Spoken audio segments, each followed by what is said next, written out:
My name's Dave DeBow, founder of MoneyPartnerFormula.com, and this show is built for everyday real estate investors who are actively doing deals and looking to scale using other people's money. So if you're an active real estate investor and you want to get featured on this show to talk about your own real estate and capital raising experiences, then just go to daveinterviewsyou.com. Now let's get rolling with this episode, and remember to subscribe for daily interview content. All right, guys, welcome to Property Profits Podcast. I'm your host, Bryce Kaminsky, filling in for Dave Dubow. And have you ever wondered how a door-to-door pest control seller became a millionaire by 24 and a top real estate investor?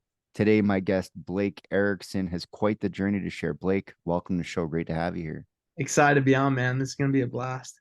Yeah, pest control can make a lot of money. I got a buddy who does pest control. He was working for a company and they weren't really treating him right, so he went solo.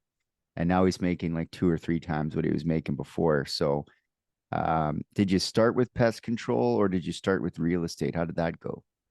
Yeah, I started with real estate with the end in mind of buying real estate. That's why I got into pest control. And so I had no money. I wanted to get into real estate. I knew it was the best way to create wealth. And so because of that, I was like, dude, how can I make the most amount of money in the quickest way? And I had a bunch of buddies that were making 70 grand, 80 grand, 100 grand in 4 months. And I began to think, I was like, dude, if I can go do that, I can go buy 2 or 3 properties. Yeah, this makes sense. So I got into pest control because I wanted to get into real estate. To buy more real estate, because pest control, I think, is like one of those businesses. Well, there's really 2 ways to make money in this world: doing things people don't know how to do, doing things people don't want to do. And I think pest control is a little bit of both, but I think it leans really heavy on the, like, no one wants to go into that cockroach house, especially when they're full out. I've heard the stories. I haven't done pest control, but I've heard the stories from my buddy, and that's like a business I don't want to be in. The doing of it, sure, I'll sell it.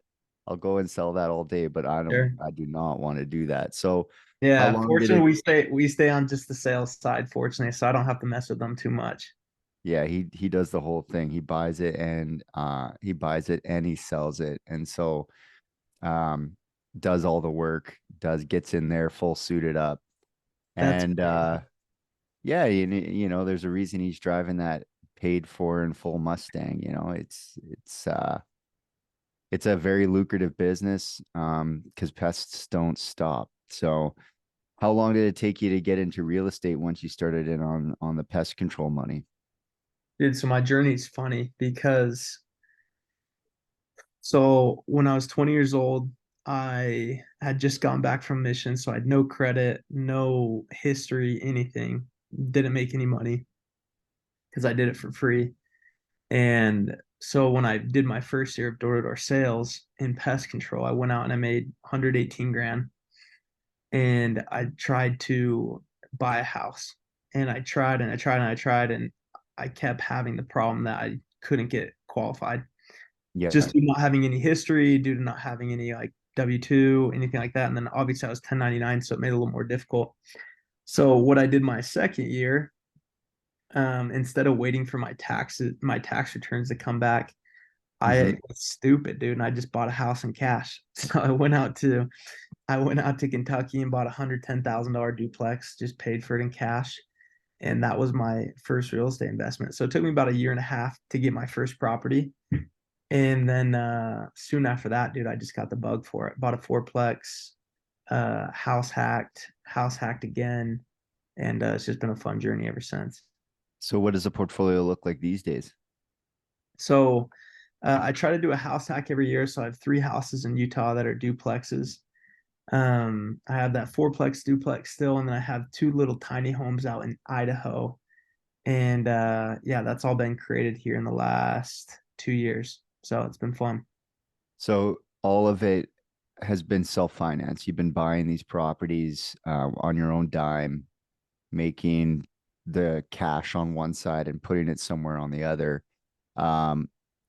Is that the plan moving forward, or are you looking to start bringing in partners? How does that work as far as your real estate future? So my goal is to scale to $85,000 of cash flow a month.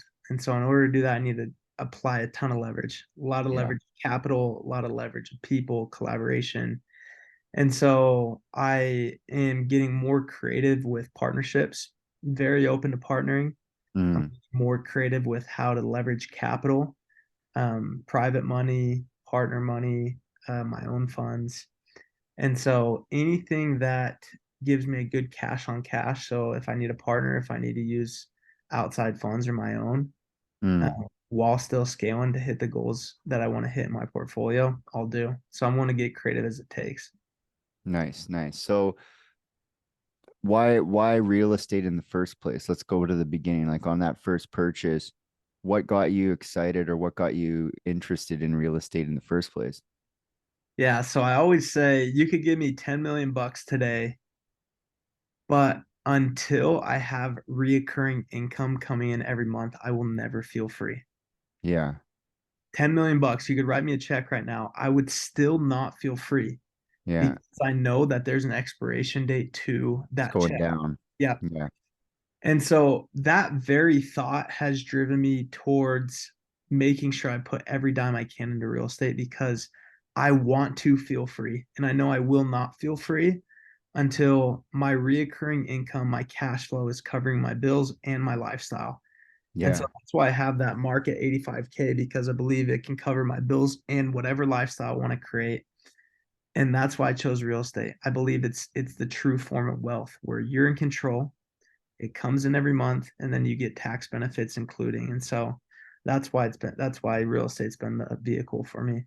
yeah. To get that, because it's people go to work to pay your rent, or people go to work to pay your mortgage, whatever it might be. And that's really the leverage moment because when let's say you're flipping property or you're in these other like wholesaling or whatever, it's still another draining, Yeah. like the 10 million's going down. You're always having to work your way up to it. It's your time, your money, Yeah. your time, Yeah. your money. But if you can flip it and get other people's time to start getting their money on their properties, that's really where freedom starts going. So has there been any like challenges along the way when you started in real estate or with these different projects you've been part of?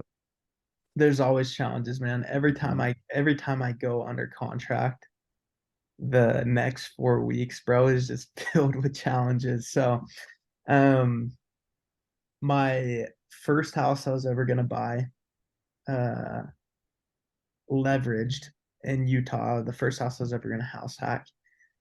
We got 2 days before the close, and the place flooded, and so we didn't end up getting to go through the deal. Um, a house I recently just went through, we got all the way to the day of signing. We signed, we met with title, everything went through. We funded, but we ended up doing it the next morning of instead of the day before. And the buyers ended up pulling, sorry, excuse me, The seller, yeah. sellers ended up pulling out. And so I have story after story like that, dude, where just like these crazy things happened. The deal went south. I didn't end up getting to close on the deal. Um, but I think most issues have arisen just around the financing side, is typically where I've seen most of the roadblocks. But dude, if you can get creative enough and you can negotiate correctly and dot your I's, cross your T's, you can usually make most deals work. Yeah, yeah. When it comes down to the closing table, there's like a few outs that people can take. And it looks sounds like you've had a few of those outs where they're like, actually, he didn't sign on that day. So we're gonna try to get more money or whatever they plan to do. So with leveraging, are you looking for bigger buildings like multi-units, things like that, or are you gonna stick in the twos and fours still? I love two's the force. It's been excellent as far as diversification of my energy and time. Hmm. Now that I have those kind of as far as my foundation, I would love to allocate more money to one location rather than my all my money in different locations. So if I could buy an apartment complex that has 50 units rather than buying, four eightplexes or eight fourplexes, I'd prefer that because it's one management, it's Yeah, one place to take care of. It all goes in the same bank account. It's all under the same LLC, same, you know what I mean? And so yeah. that's the next level I'm trying to get to, because I think it's great for energy and time. Yeah, how far along that journey are you? Are you starting to underwrite some of those bigger deals, or where are you in that sort of trajectory? Because there is a little bit of a jump from Yeah, single, even fours and stuff like that to for like sure. 50. For sure. Different learning process for sure. I'm probably mm, I'm probably a couple months away from jumping in deep into that. I'm currently in underwriting with some trailer parks and things like that that are a little bit blue ocean for me. But once again, it's higher leverage. It's all in the same area. So trailer parks is things I'm currently underwriting and dealing with, but apartment complexes is probably a couple minutes, sorry, a couple months down the road. Yeah, well, I mean, I've talked to lots of people who've done really well in the mobile home trailer park space because you can, they can be huge, 1,000 units or 500 units, and Yeah. the way that you've got some of them are owned units and some of them are leased land units and stuff like that. So definitely, I've definitely interviewed people who've made significant capital on these deals. So when you're looking at your real estate journey so far, what would you say your like secret sauce is? What comes easy to you that other people might find difficult to do? I think I've been exceptional at negotiating. Mm, And I would go further and I would say I've become great at forcing the deal to work. mm, So I can walk into a house and maybe the house is a 4 bedroom, 2 bath, and I could see that they have a second living room. And I know I can add an extra bedroom there. And then down in the basement, I could carve it out and make an extra bedroom. And so that 4 bedroom just went to a 6 bedroom. And then maybe they have some space in their backyard where I could put an ADU of some sort, and cash flow more out there and put an extra unit out there. And so there's so many things that go into that in your negotiation. Do you do seller finance? What interest rate? Do you do buy down? How do you negotiate this with the seller? Do you get it for at a discount? And then once that happens, how do you make the deal cash flow or work better than where it currently sits? And in today's market with interest rates and hmm. saturation and where purchase prices are, you have to get creative in order to excel in this. Like, I don't think many people are walking in deals that are just cash flowing right out the gate. And so Yeah. I think I've gotten really good at getting creative. Where does the background in your training come from? Like, are you a YouTube warrior or have you taken training or networking events? Where does the background that because you're throwing out Yeah, sounds like you've had someone teach you one or two things. dude, social media has been my greatest teacher. Yeah. And it's all free and it's Yeah. infinite leverage. But if you can follow guys like Pace Morby, Chris Crone, Ryan Pineda, like, dude, there's so many real estate gurus out there that are giving free information if you plug Hmm. in. They do free Zooms, they do free webinars. It's like, dude, I'm gonna eat that up all day long. And so Hmm. I'd say 90% of my real estate learning and knowledge has actually come from following the right people on Instagram, watching their YouTube videos, watching their Hmm. experiences and who they're collabing with on Instagram, and then following those guys and just going down that rabbit hole. Yeah, because it definitely, there's a particular percentage of the population I call the self-actualized that they Mm. that they don't actually need someone to tell them to wake up and make their bed. They wake up and make their bed anyway. I love And that. when you look at the amount of information that's out there, whether it's YouTube, whether it's TikTok, Instagram, you can get all the information, but it's the implementation and the action taking that's people actually need the thing with. And if you've had any sort of success running sales companies or pushing the Yeah. limits of your own business, you're probably one of those self-actualized people that can take information and just be like, oh, that's how it's done. I'll do that then and get it done. So um when when you're looking to like bring these capital partners in, because how much capital have you dealt with that's other people's money so far? Very, very low. Most partnerships I've done, actually all partnerships I've done up to this point, I have been the capital partner. So Mm. I don't have a ton of exposure as far as dealing with other people's capital. I'm involved in a couple, real estate funds and stuff like that where they're using my capital, but I haven't been the one in charge of capital much. Yeah, so you've already dealt with it from one side. This year, you're like, okay, I'm going to be the guy Right. who actually. Right. So that's an interesting thing because I had a guy who was raising capital for an apartment complex, and how they learned to raise capital for that LPGP framework when they're raising capital for the multi-unit was they first went and they're like, okay, well, we're just going to invest and become limited partners and on this deal so that we can get the pitch deck and be pitched to and go through the whole procedure. And then they just reversed engineer it for their deals. So they got to experience what it was like to be a customer of lending, and Yeah. then they You, reversed it and became the seller of the financing. So you got the groundwork going. and it Now, puts them at a massive advantage. yeah, well, Knowing both sides. it's like the person who sells Honda Civics and owns one. Like that car inside and out because Yeah. you're a buyer of the product and a seller of the product. So when you're looking at raising capital, what sort of things are you doing to expand that list of potential investors right now? Dude, so I'm in a really cool industry where I'm in the sales industry. The average guy that I work with makes six figures, hundreds of thousands of dollars. And so what's cool, dude, is I get a double dip because the industry I'm in are filled with killers that are making great money and they want to figure out where to park their money as well. Yeah. And so I've created this double dip network where it's like, cool, you get to do sales together. Let's take our money and go do real estate together.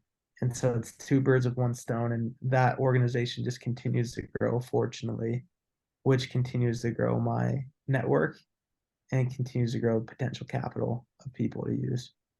Yeah, because they're probably experiencing the same feeling of like sales is a treadmill. I got to put my money somewhere other than Vegas, or I'm gonna I'm gonna be doing this job again next year. So it's Dude, probably a everyone wants very to create easy wealth sell. nowadays. Everyone wants to create cash flow, passive income. Like, dude, everyone wants it. So if you Yeah, can put well, it right. there's a lot of people out there that don't know about that, but it seems like the six-figure earners, the salespeople, I met a guy who was in car finance, and his first thing is, yeah, he bought a duplex and a fourplex, but he makes a great return on investing a large amount of capital with a guy so that he can get that Good. return that's like passively running. So what are some ways that you're able to like bring that idea up? Like let's say you're just starting out in sales and you're Yeah. surrounded with sales guys. How do you have that conversation for guys who are thinking about starting to chat up their coworkers? What's cool about it is you lead by the way you live. And so Mhm. they see the opportunities I've been able to have through real estate. They ask me a bunch of questions. I coach them. I teach them. I want to deliver as much value to them as possible. So everything's free, man. Like I just want to Mhm. give, and give value. So it's all free. I want to coach them in that area and create real wealth for them. So because of that, because they've seen what I've been able to do and they've seen the knowledge and I've been able to be in a teaching standpoint, they actually organically will come to me and say, "Hey, what do I do? Hey, do you want to partner on this? Hey, what do you think of this deal?" And so what's fortunate about that, it's way easier to be reached out to and and do deals than reaching out to and trying to do deals. And so Mhm. once again, dude, I just have this super synergistic industry that I'm in that makes it work. Well, pest control too. I mean, you're dealing with the inside of houses, Yeah, commercial, yeah. multi-unit houses in general. So they're familiar with these investment types, certainly the people that you're working with. And I like how you said live and lead. What was the say that one line? You live the way you lead, or lead the way you live. What Yeah. was the line? You lead by the way you live.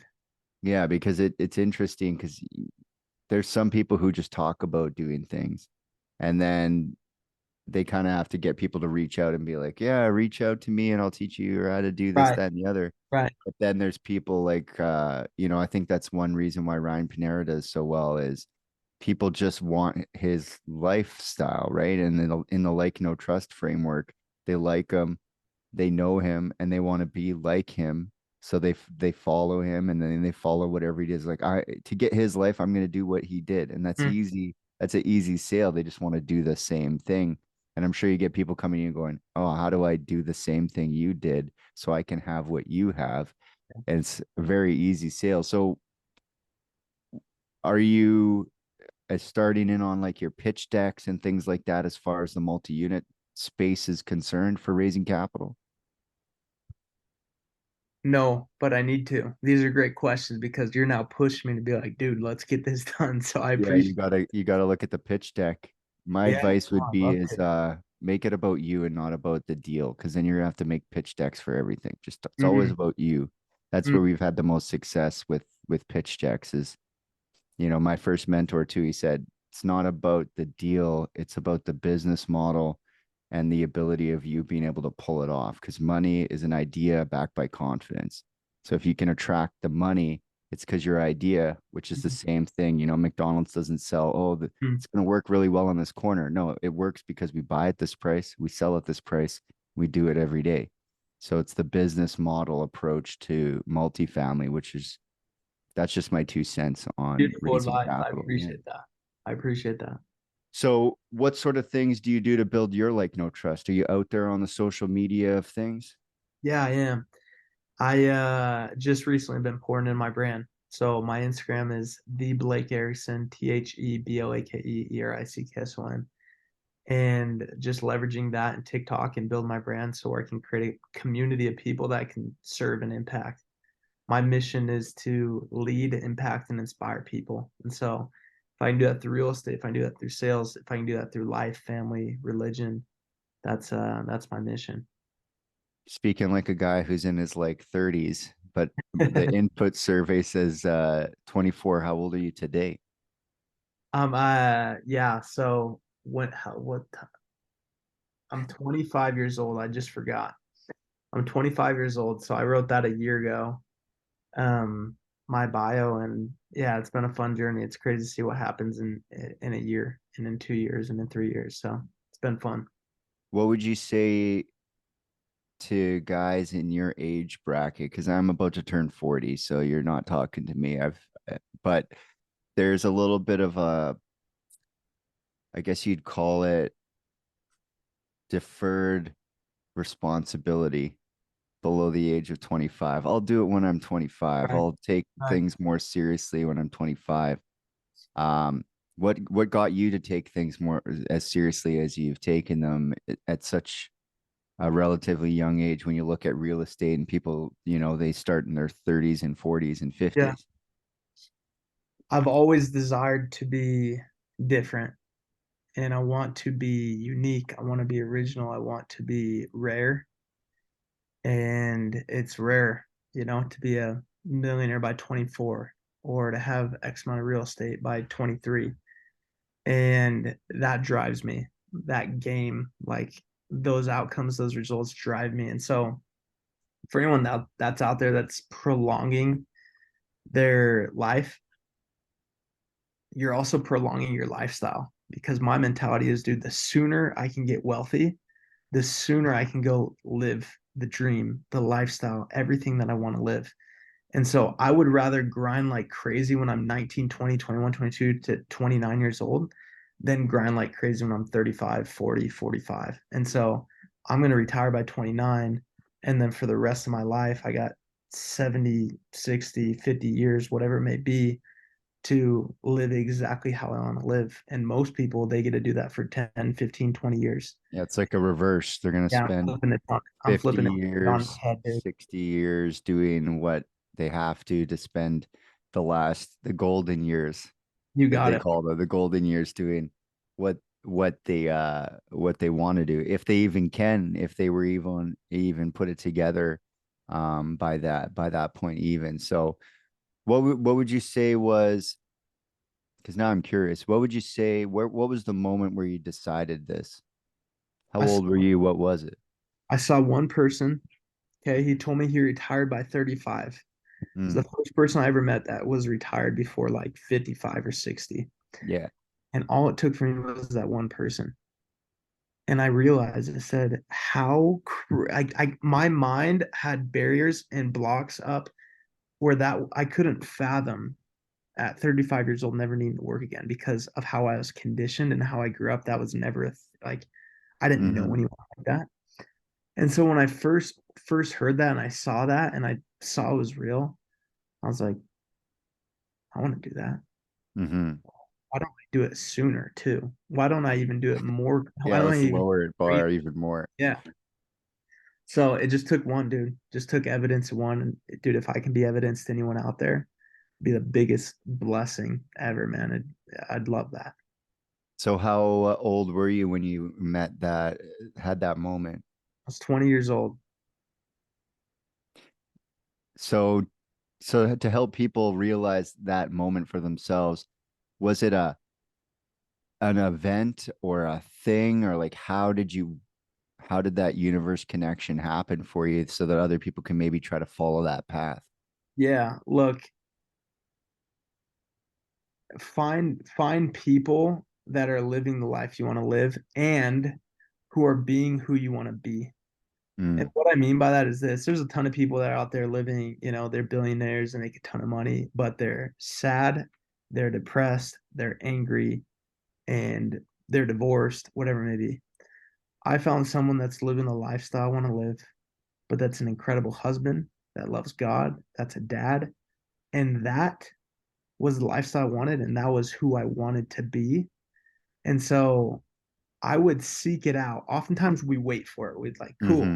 like, yeah, when's it gonna come? Like, when's the When's it gonna opportunity? happen for me? It's like, dude, we create, we don't wait. So go create it. Go find somebody. Go seek someone out. We have social media. We have so much leverage in technology. Go find Hmm. that person and do whatever it takes to get in front of them. Yeah, Money, pay for the flight, serve them, give them value, send the gift, whatever you got to do to get in front of them and spark that. Do it. yeah, awesome. Well, I have a feeling you're gonna get a few people reaching out. So how do they do it? How should they find you? What should they do? Cool. I'm here to serve. I want to provide value to anybody in any way that I can. And I mean that. It's not one of those gimmicky sales, it's like, dude, I want to give back, I want to impact, inspire, and lead. That's my mission. So, best way to get a hold of me is Instagram. The Blake Erickson on Instagram. Erickson is my last name. Follow me, DM me. I'm here for you.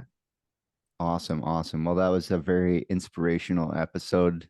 The intro did not disappoint. You brought the heat today, Blake. So I really appreciate you stopping by, man. Thank you so much, Bryce. You're the man, my friend. Appreciate you, and let me know if I can do anything for you. Awesome. And until next time, guys, we'll catch you on the next episode.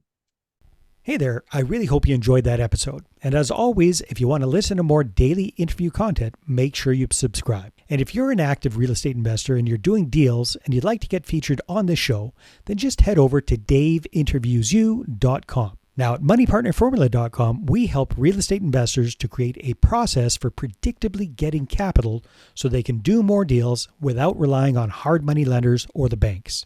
We do this by building them a private capital marketing system. Now, if you want help turning yourself into a big money capital attraction machine, then book a call with our team to see how we can help. Just visit moneypartnerformula.com to find out more. All right, take care, and we'll see you on the next interview.